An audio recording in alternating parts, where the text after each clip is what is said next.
భార్య జ్యోతిక కోరిక మేరకు ఇప్పుడు సూర్య చెన్నై నుండి ఇంటిని ముంబైకి షిఫ్ట్ చేశాడు. పిల్లల చదువులు అక్కడే సాగుతున్నాయి. విశేషమేమంటే ఏ టైం దొరికినా ముంబైలోని పలు ప్రాంతాలను నార్మల్ సిటిజన్లా చుట్టేస్తున్నాడు సూర్య. ఇటీవల ఓ రెస్టారెంట్లో అతను పావుబాజీ తింటుంటే అక్కడ ప్రత్యక్షమైన ఇంటర్వ్యూయర్ సూర్యను ఆసక్తికరమైన ప్రశ్నలు అడిగింది. తాను ఎక్కువ ఇంటి ఫుడ్ని ఇష్టపడతానని, దోశలంటే ఇష్టమని సూర్య చెప్పాడు. అదే సమయంలో సమోసాను ఇష్టంగా తింటానని, రసం కంటే సాంబార్నే ప్రిఫర్ చేస్తానని చెప్పాడు. షూటింగ్ టైంలో రీటేక్ చేయడానికి తాను ఎప్పుడూ మొహమాట పడనని తెలిపాడు. అలానే చాలా సందర్భాల్లో ఎదుటివారి పేర్లు మర్చిపోతుంటానని మనసులో మాట చెప్పేశాడు. రొమాంటిక్ యాక్షన్ చిత్రాల్లో తన ఓటు యాక్షన్ సినిమాలకి అని, రొమాంటిక్ మూవీస్ చేసే టైం దాటిపోయిందని సూర్య చెప్పడం విశేషం. అందుకే బహుశా సూర్య కంగువ లాంటి out and out action movie చేస్తున్నాడేమో అని అభిమానులు అనుకుంటున్నారు. ఈ నెల 14న కంగువ జనం ముందుకు వస్తోంది. ఏబీవీపీ బీజేవైఎంలో క్రియాశీలక పాత్రను పోషించిన ముదుగంటి జితేందర్ రెడ్డిని 1987లో నక్సలైట్లు జగిత్యాల్లో కాల్చి చంపేశారు. జితేందర్ రెడ్డి బయోపిక్ను అతని సోదరుడు రవీందర్ రెడ్డి నిర్మించగా ఈ నెల 8న అది విడుదలైంది. ఈ సినిమాను ఇటీవల కరీంనగర్లో చూసిన కేంద్ర సహాయ మంత్రి బండి సంజయ్ చిత్ర బృందాన్ని అభినందించగా, తాజాగా కేంద్ర మంత్రి కిషన్ రెడ్డి హైదరాబాద్లో జితేందర్ రెడ్డిని చూశారు. ఈ సందర్భంగా జితేందర్ రెడ్డితో కలిసి బీజేవైఎంలో తాను పనిచేసిన రోజుల్ని కిషన్ రెడ్డి తలుచుకున్నారు. తనకు ప్రాణహాని ఉందని తెలిసిన నక్సలైట్స్తో పోరాడిన గొప్ప యోధుడు జితేందర్ రెడ్డి అని అన్నారు. ఈ చిత్ర బృందాన్ని, ముఖ్యంగా జితేందర్ రెడ్డి పాత్ర పోషించిన రాకేశ్వర్యను కిషన్ రెడ్డి అభినందించారు. పోర్న్ స్టార్గా అంతర్జాతీయ గుర్తింపును పొందిన సన్నీ లియోన్ కొంతకాలంగా సినిమా నటిగా గుర్తింపు కోసం ప్రయత్నిస్తోంది. అందులో భాగంగా పలు భాషా చిత్రాల్లో నటిస్తోంది.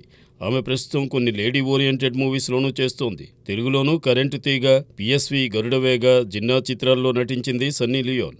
తమిళంలో సన్నీ లియోన్ నటించిన ఓ మై ఘోస్ట్ చిత్రం 2022 డిసెంబర్ 30న విడుదలైంది. ఈ హారర్ బ్యాక్ డ్రాప్ మూవీని తెలుగులో మందిర పేరుతో డబ్ చేసి ఈ నెల 22న విడుదల చేస్తున్నారు.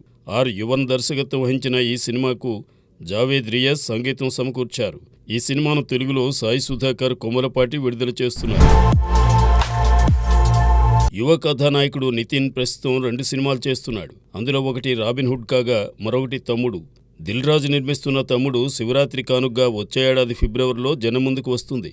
ఇదిలా ఉంటే బలగం వేణు తెరకెక్కించబోతున్న ఎల్లమ్మ చిత్రంలో చివరకు నితిన్నే హీరోగా ఎంపిక చేశారు. ఈ విషయాన్ని దిల్ రాజు సైతం స్పష్టం చేశారు. చాలా రోజుల పాటు నాని ఈ చిత్రంలో నటిస్తాడని వార్తలు వచ్చాయి. అయితే తెలంగాణ నేపథ్యంలో రా అండ్ రాస్టిక్ మూవీ దసరా చేసిన నాని వెంటనే ఎల్లమ్మ చేయడానికి సందేహిస్తున్నాడట. అందుకే నితిన్తోనే దిల్ రాజు ఎల్లమ్మ చేయాలని ఫిక్స్ అయిపోయారు. ఈ సినిమా షూటింగ్ను వచ్చే ఏడాది ప్రారంభించి దసరా కానుగ్గా విడుదల చేస్తామని దిల్ రాజు తెలిపారు.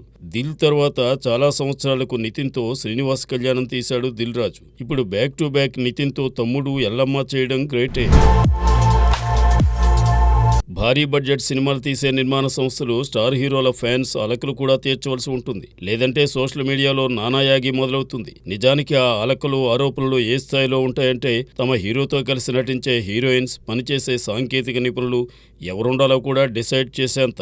ఇక అప్డేట్స్ విషయం షరామామూలే. ఎప్పటికప్పుడు తమ హీరో సినిమా అప్డేట్స్ కోరుకుంటుంటారు. లేదంటే సదరు నిర్మాణ సంస్థలు ట్రోలింగ్ గురికాక తప్పదు. తెలుగులోనూ యూవీ క్రియేషన్స్, మైత్రి మూవీస్ వంటి సంస్థలకు ఇది అనుభవమైన విషయమే. తమిళంలో ఇప్పుడు లైకా అదే పరిస్థితిని ఎదుర్కొంటోంది. అజిత్తో ఆ సంస్థ మగై తిరుమేని, విడాముయర్చి సినిమా తీస్తోంది. త్రిష హీరోయిన్ గా నటిస్తున్న ఈ మూవీకి అనిరుద్ సంగీతం అందిస్తున్నాడు. నిజానికి ఈ మూవీ దీపావళికి వస్తుందని ఎదురు చూశారు. అయితే ఎలాంటి ఇన్ఫర్మేషన్ లేదు. ఇప్పుడు సంక్రాంతికి వస్తుందంటున్నారు. దీనిపై సమాచారం లేదు. మరోవైపు అజిత్ మరో చిత్రం గుడ్ బ్యాడ్ అగ్లీ సంక్రాంతికి రిలీజ్ చేస్తామని నిర్మాతలు మైత్రి మూవీస్ ప్రకటించారు. విడాముయర్చి దీపావళికి రాకపోవడంతో వారి సినిమా సంక్రాంతికి రిలీజ్ చేయడం లేదు. ఈ అనిశ్చిత స్థితిపైనే అజిత్ ఫ్యాన్స్ ఫైర్ అవుతున్నారు. సోషల్ మీడియాలో లైకాను ఓ ఆట ఆడుకుంటున్నారు. మరి ఫ్యాన్స్ ఆందోళనతో అయినా లైకా అప్డేట్ని ప్రకటిస్తుందేమో చూడాలి.